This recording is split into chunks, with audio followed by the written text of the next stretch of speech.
Colgate Dental Cream to clean your breath while you clean your teeth and help stop tooth decay, and Palmolive Shave Creams for a smoother, more comfortable way to shave bring you Our Miss Brooks, transcribed and starring Eve Arden.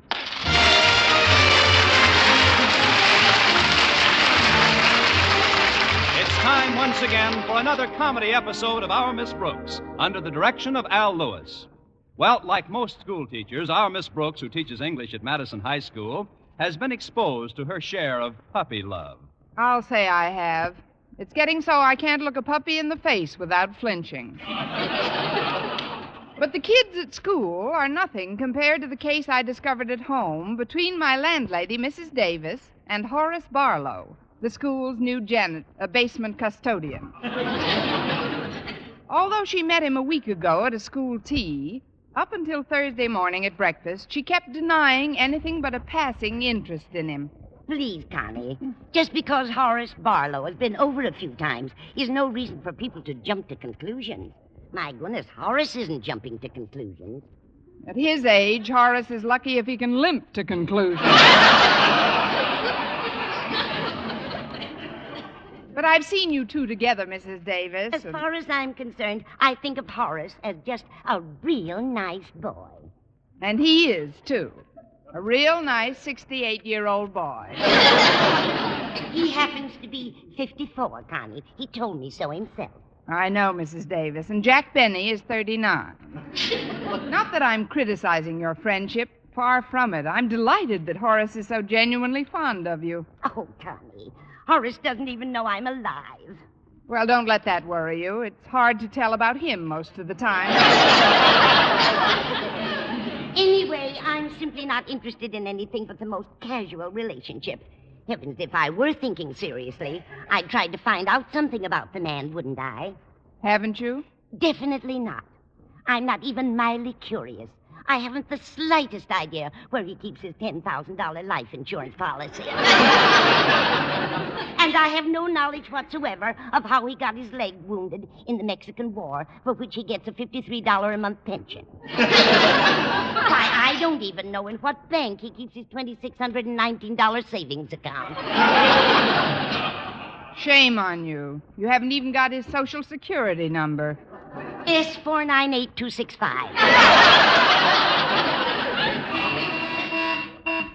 Oh, that's Walter Denton. He's driving me to school. Be right there, Walter. Now, is there anything you want me to say to Mr. Barlow for you if I happen to see him at school? Not a thing, Connie. Okay. There's no necessity of even mentioning to him that I'm not busy tonight. I see. And there's no need for any remarks about the cake I'm baking today being too big for one person to finish alone. I'll be as silent as the tomb. And above all, it would be utterly shameless if you were to hear that I don't want to waste the box of cigars I bought yesterday. You can trust me implicitly, Mrs. Davis. I won't say a word to Mr. Barlow.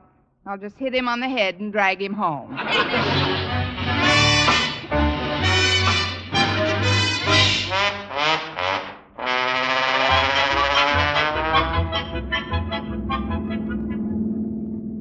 I'm glad you picked me up early this morning, Walter. I've got an errand to do for Mrs. Davis before my first class. I'll get you there with the speed of a gazelle, Miss Brooks.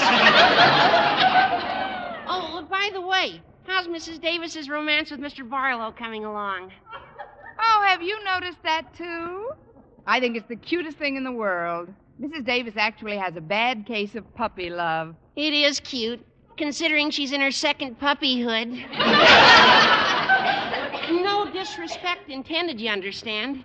After all, what could be more romantic than two lonely old people encountering the grand passion in the sere and yellow leaf of life?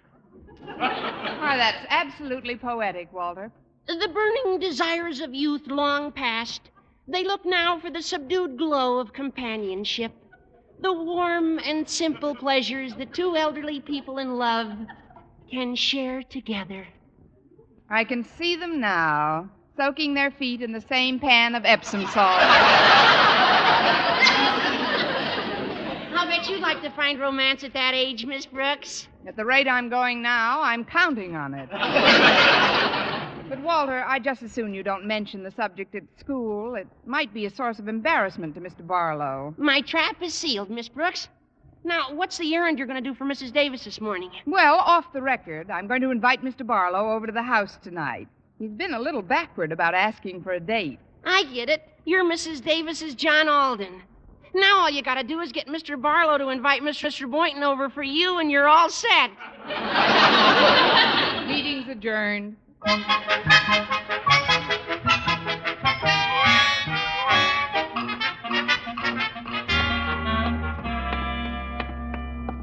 Miss Brooks. You're pretty early today, aren't you? Hello, Harriet. I've got to deliver a message to the custodian. Have you seen him? Oh, yes. Mr. Barlow just went into his office. Isn't it wonderful, Miss Brooks? I don't know. I've never been in his office. I mean about Mr. Barlow and Mrs. Davis. They're crazy about each other. Of course, it's a big secret. Couldn't be a bigger secret if they took out an ad. Is there anything more romantic than the mellow romance of old age? Now, please, Harriet. To think of two people finding love at a time of life when others are preparing to pass on. Two people walking hand in hand in the twilight of life. Yes, there's nothing like a brisk walk before passing on.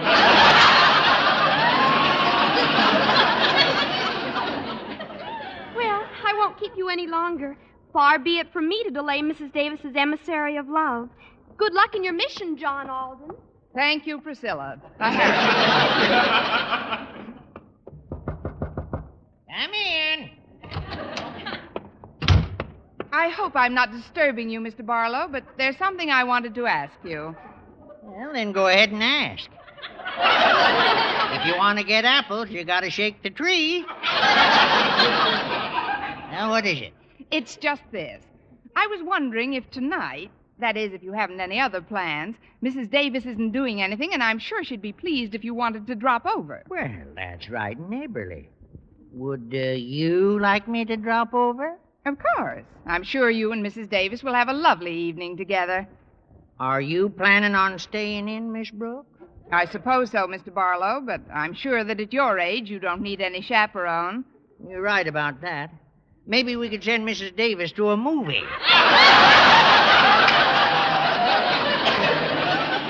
Send Mrs. Davis to a movie? Sure. Oh, there's no sense in my trying to hide it any longer. Why, the only reason I've been coming around Mrs. Davis's place is to be near you. Near me? But you've been making dates with Mrs. Davis. Well, naturally. You got to slip the drones a little honey if you want to get next to the queen bee. You, Mr. Barlow, are barking up the wrong hive. This is ridiculous. I simply can't believe it's even happening. I couldn't believe it myself. I just couldn't understand the feeling that swept over me when I first saw you, Miss Brooks. In fact, since that time, I've had my glasses changed twice. But it's still the same. I keep asking myself, where have you been all my life?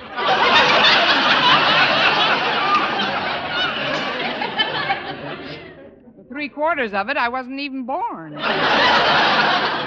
Look, Mr. Barlow, there's a great difference in our ages. Oh, nonsense, Miss Brooks. I just don't believe in age. Well, neither do I. I've been standing it off for years. I mean, if you'll think this over for a while, you'll realize that it just couldn't work out. Why not? Is there somebody else playing the piano in your front parlor? No, but Mr. Boynton plays the ukulele on my back porch. We've been going together for quite a while now. You mean that biology fella? Oh, shucks, he's just an unsophisticated kid. Why, you couldn't warm him up if you stuck a Bunsen burner under him.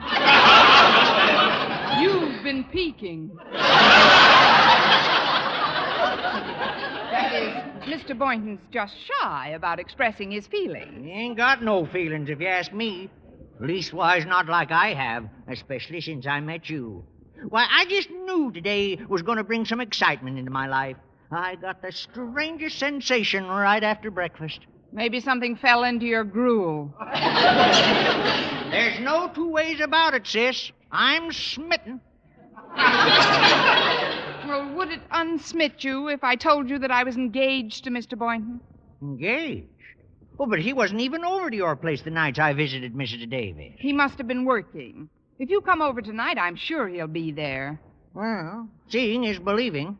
Well, I'll drop by, Miss Brooks, but I still say when it comes to your bringing me messages from Mrs. Davis, speak for yourself, John Alden. There's no use talking. These man-tailored suits have got to go.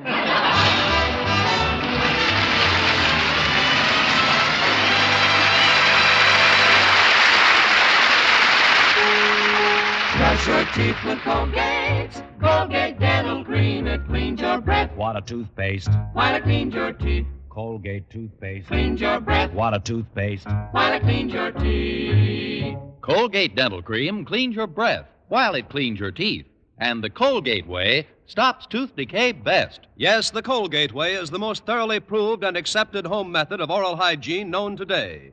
Over 2 years' research showed brushing teeth right after eating with Colgate Dental Cream helped stop more decay for more people than ever before reported in dentifrice history. The Colgate way stopped tooth decay best. No other dentifrice, ammoniated or not, offers such conclusive proof. And you should know that Colgate's, while not mentioned by name, was the only toothpaste used in the research on tooth decay recently reported in Reader's Digest. So always follow the Colgate way to clean your breath while you clean your teeth and stop tooth decay best. Brush your teeth with Colgate. Colgate Dental Cream. It cleans your breath. What a toothpaste. While it cleans your teeth. And the Colgate way stops tooth decay best.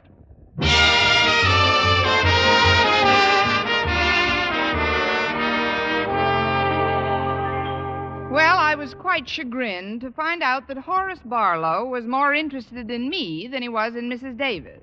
This was one triangle I was determined would not be eternal, not even overnight. Therefore, at lunchtime, I headed for Mr. Boynton's table in the cafeteria. But just as I got halfway to it... Oh, Mr. Conklin, I'm terribly sorry, sir. You're slipping, Miss Brooks. You only knocked 2 dishes off my lunch tray today. I guess I didn't watch where I was going. Obviously. When you do, you get the whole tray. Well, luckily, nothing happened to your apple pie. The plate is broken, but the pie is intact. Here. Thank you. Even more luckily, nothing seems to have gotten on my clothes. No, sir. I've never seen you look so neat. White carnation and all. I spoke too soon. That's vanilla ice cream. This never would have happened, sir, but I'm terribly preoccupied today. This must be Preoccupied Day at Madison High. I've had nothing but trouble with our new school custodian for the same reason. You mean Mr. Barlow? Yes, he forgets about the furnace. He forgets to fix the pipes. The old goat acts as if he was in love. Maybe he is in love. Mr. Barlow? But who could a 70-year-old codger be in love with? He happens to be 54. Yes, and Jack Benny is 39. Horace Barlow in love. Oh, at his age, he probably can't tell the difference between a woman and a kangaroo. Probably not. Well, if you'll excuse me, I'll be hopping off to lunch. No doubt I'll run into you later in the day, Mr. Conklin. It is with that thought in mind that I carry every possible form of accident and hospitalization insurance. Good day, Miss Brooks. Good day, Mr. Conklin. He's got a lot of nerve. Just because a person's lived a few more years than some other person. I don't like to interrupt, Miss Brooks, but if you keep talking to yourself, you'll make an eavesdropper out of me. Oh, I'm sorry, Walter. I've had a little shock this morning. You see, I spoke to Horace Barlow a short time ago about making a date with Mrs. Davis. What'd he say? He says he's not interested in Mrs. Davis. He's smitten with somebody else. Somebody else? But he can't do that to Mrs. Davis. Oh, she's a very sensitive little lady, and she's nuts about him. She'll be terribly hurt. That's what I'm afraid of. He doesn't know when he's well off. I'd like to see the hunk of crowbait he's fallen for. Now, just a minute, Walter. It so happens that Mr. Barlow thinks he's in love with me. With you? But that's illegal. It's unthinkable. It's Let's just call it unusual. Actually, Walter, I'm extremely worried about the situation. Mrs. Davis and I have been friends for too long to let a thing like this come between us. Why don't you just tell old Barlow to go peddle his papers? I did, practically. I even told him I was engaged to Mr. Boynton. That's what I'm worried about. They're both coming over tonight, and I've got to prove it. Oh, what's so tough about that? I'm sure Mr. Boynton will cooperate. You are? Sure. For one night. Oh. Now, the next thing you gotta do is get Mrs. Davis out of the house tonight. Because if she caught you and Mr. Boynton acting as if you were engaged, she'd know something was rotten in Denmark. What a sweet way to put it. But, Walter, how do I get Mrs. Davis out of the house? Well, easy. There's an old bachelor friend of my dad's staying at the house for a couple of days, Mr. Gordon. I'm sure he'd like a date with a nice, clean-cut character like Mrs. Davis. And I'll ask her to go out with him as a favor to my folks. What about Mr. Barlow? She expects him tonight. Well, just tell her he couldn't make it. Say his blood pressure hit a new high or something. Now, you go find Mr. Boynton, and I'll call home and make sure Mr. Gordon's available to act as Davis bait for the evening. See you later, Miss Brooks. All right, Walter, and thanks. Me and the night and the music. Da da da da da da. Oh, Mr. Boynton, I've got to talk to you right away. What's wrong, Miss Brooks? It's about Mrs. Davis. You know, she's got a crush on the school custodian, Mr. Barlow. But unfortunately, he's head over heels in love with somebody else. Please, Miss Brooks, don't make me laugh while I'm drinking coffee. Mr. Barlow's an old man. What kind of a shriveled-up prune could he fall for? Why does it have to be a prune? For all you know, Mr. Barlow could be crazy about a nice, young, firm, fuzzy peach. Besides, he's only 48. He's 70 at least. And not what you'd call in prime condition. Why, his hyperthyroidism is apparent, and his incipient arteriosclerosis masking cardiac decompensation was evident to me after one glance. It's a good thing you didn't take a second glance. He'd be a goner. The truth is, Mr. Boynton, that Mr. Barlow's been coming to our place just so he could be near me. If I'd known you were going to get so excited, I'd have worn my raincoat. Here, use this napkin. I'm sorry, Miss Brooks, but I couldn't help exploding. Do you mean to tell me Mr. Barlow is in love with you? That's right. We hyperthyroids have to stick together. Look, Mr. Boynton, I know it's an absurd situation, but my only real concern is Mrs. Davis. I've got to discourage Mr. Barlow once and for all, and you've got to help me. Oh, me? Well, what can I do? Well, he's coming over to our place tonight. I invited him this morning on behalf of Mrs. Davis. That's when he told me how he felt about me, and that's when I told him something utterly fantastic. What did you tell him? That you and I were engaged to be married. Here's the napkin.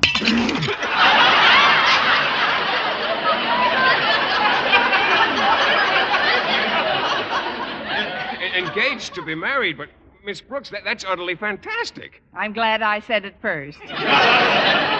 Don't you see, Mr. Boynton, this is very important to someone who's very important to me. Mrs. Davis is just about the best friend I've got. Well, if that's the case, Miss Brooks, I guess the least I can do is cooperate. Will you really, Mr. Boynton? Sure. For one night.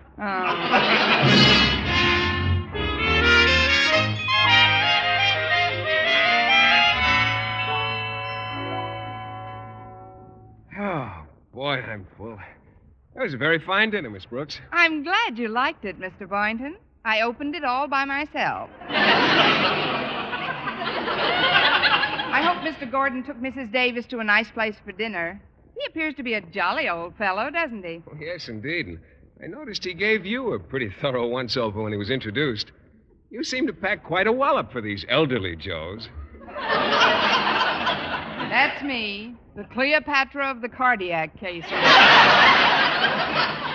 I'd better clear away these dishes. Mr. Barlow will be over any minute. Oh, if that's the case, shouldn't we be getting into the mood? The mood?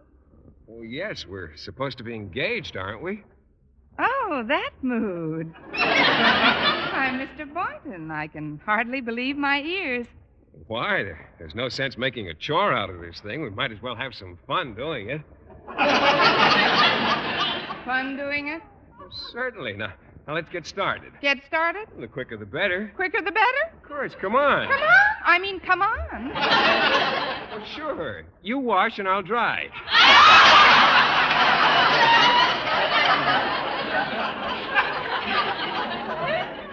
So much for the hopes of Connie Brooks, girl dreamer. Look, Mr. Boynton, working in the kitchen is the way married people would get into the mood. Engaged couples do their work in the parlor with soft light. Okay, we'll take a big basin of water and do the dishes in the parlor.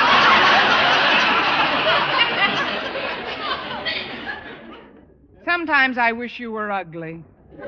Come on, Mr. Boynton, I'll attend to the dishes later. Let's sit down in the living room, All right, Miss Brooks. It isn't too healthy to commence working right after a meal anyway. That must be Mr. Barlow. Just make yourself comfortable. I'll let him in. Well, here I am, Brooksy. Fit as a fiddle and twice as musical. Come in, Mr. Barlow. I fixed a little dinner for my fiancé this evening. We've just finished eating it. Follow me, won't you? Your fiancé? Oh, then you mean you actually... Hello, darling. Did you miss me? Miss you? I hated to leave you alone for so many seconds, but I just had to let Mr. Barlow in. You remember Mr. Barlow, don't you, dear? Oh, of course. How are you, Mr. Barlow? Snappy as a cookie and twice as full of ginger. But let's get to the point. Miss Brooks here told me that you two are engaged. Is that true? Well, yes, it is. Well, then how come nobody around school's heard anything about it? Because we wanted it that way. We've been secretly engaged for over 6 months now, haven't we, darling? We certainly have, Miss Brooks. Miss Brooks? Why does he call you Miss Brooks if you're going to be married? He doesn't like any display of affection in front of company. Let's sit down, shall we? Mr. Barlow, draw up a chair, won't you? And, sweetheart, you draw up a chair and we'll sit down. We? But, Miss Brooks, I worked out with the basketball team yesterday, and my knees are a little weak. It may be a foul, but I'll never get a shot like this again. Sit down, dear. There we are. Comfy? Yeah. Seems mighty strange to me. Most engaged folks I've seen act a little more demonstrative than you do. But we're mad for each other, aren't we, darling? Yeah. Mad. You know, dearest, you haven't kissed me in 5 minutes. What? I said you haven't kissed me in 5 minutes. What are we going to do about that? Let's wait another 5, huh? What's the matter, darling? You want to kiss me, don't you? Maybe it's me, Miss Brooks. No, I'm positive he doesn't want to kiss you. Oh, you mean he doesn't want to kiss me in your presence? I'm sure that wouldn't stop my great, big, handsome lover boy, would it, dearest? Certainly not. Give me your cheek. There. Wow. Now, how about one to get me down off the ceiling? Maybe I ought to go. But why, Mr. Barlow? You just got here. I know, but won't I be interrupting something? Only if you go. I mean, stick around a little while longer. I'll see who it is. Don't move, either of you.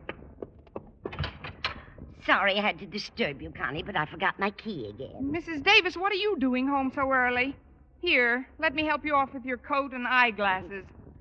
Mr. Gordon showed me the most wonderful time, Connie. But he has a business appointment first thing in the morning, so we had to cut our date a bit short. Oh, who's that in the living room? That's Mr. Boynton. Oh, I see. And who's the man in the other chair? That's Mr. Boynton, too. He's awfully restless tonight. Oh, now I see who that is. It's Mr. Barlow. But you told me he wasn't coming over tonight. He must have changed his mind. Listen, Mrs. Davis, when two people have a beautiful friendship, they've got to do everything in their power to keep it from breaking up, right? Let's talk later, dear. I've got to get these shoes off at once. Mr. Gordon just danced my tootsies into a stupor. He's a wonderful man, Connie. That's why I want you to do me a little favor. A favor? Yes, when you go back into the living room. What do you want me to do, Mrs. Davis? Brush off that other old creep for me, will you? You mean Mr. Barlow? Yes, I haven't the heart to hurt his feelings. Well, it'll save a lot of explanations, I guess, but I know I'm going to get 2 birds with 1 stone. What do you mean, Connie? As soon as the old duck is gone, my little lovebird will take off like a wounded pelican.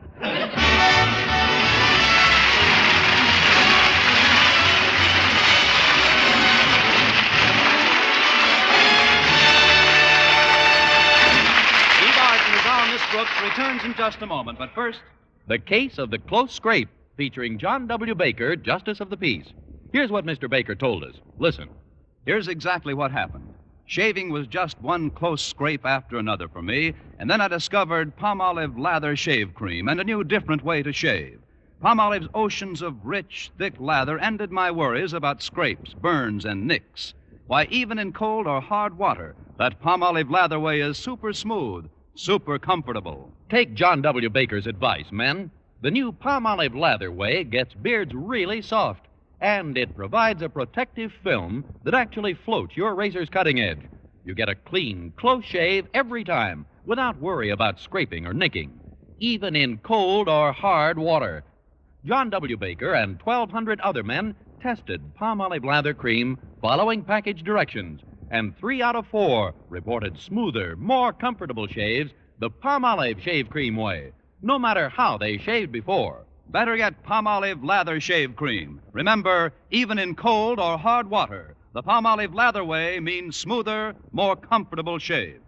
And now, once again, here is our Miss Brooks. Well, I told Mr. Barlow that Mrs. Davis had returned home with a bad headache, and he left the house after threatening to call her up very soon. Then, as I was about to barricade the door against Mr. Boynton's next move, he addressed me. Well, I'm sorry Mrs. Davis doesn't feel well, Miss Brooks. Is she lying down in her room? Yes, she is, Mr. Boynton. Well, that leaves just the 2 of us, doesn't it? Yes, but don't be nervous. It's much too early for you to think of leaving. Well, I'm not thinking of leaving, Miss Brooks. You and I still have plenty of unfinished business to attend to. Unfinished business? Well, certainly. You and I? That's right. After all, somebody's got to do those dinner dishes. Suppose you wash and I'll dry. Better yet, you wash and dry. I've got another engagement. Well, another engagement? Sure. If I hurry, I can catch Mr. Barlow before he gets on the bus.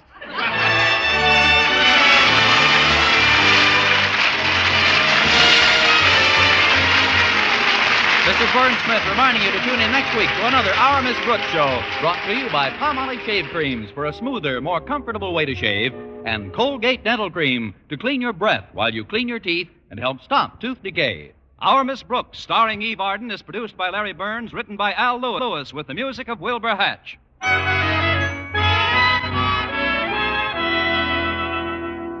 Ladies, now with new improved Vel, V-E-L, you can save 90% of dishwashing work. Just soak dishes in Vel suds a while. Dishes and glassware will soak sparkling clean. No washing, no wiping, no scouring with Vel. Only the stickiest dishes need just the touch of a cloth.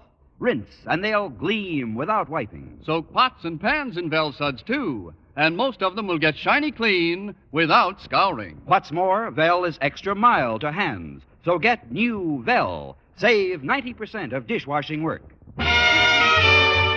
If you like mysteries that are as full of chuckles as chills, be sure to hear Mr. and Mrs. North every Tuesday over this same network. Don't miss the exciting and laughable adventures of these amateur detectives. And be with us again next week at the same time for another comedy episode of Our Miss Brooks. Bob Lamont speaking. This program was transcribed. Stay tuned now for Jack Benny.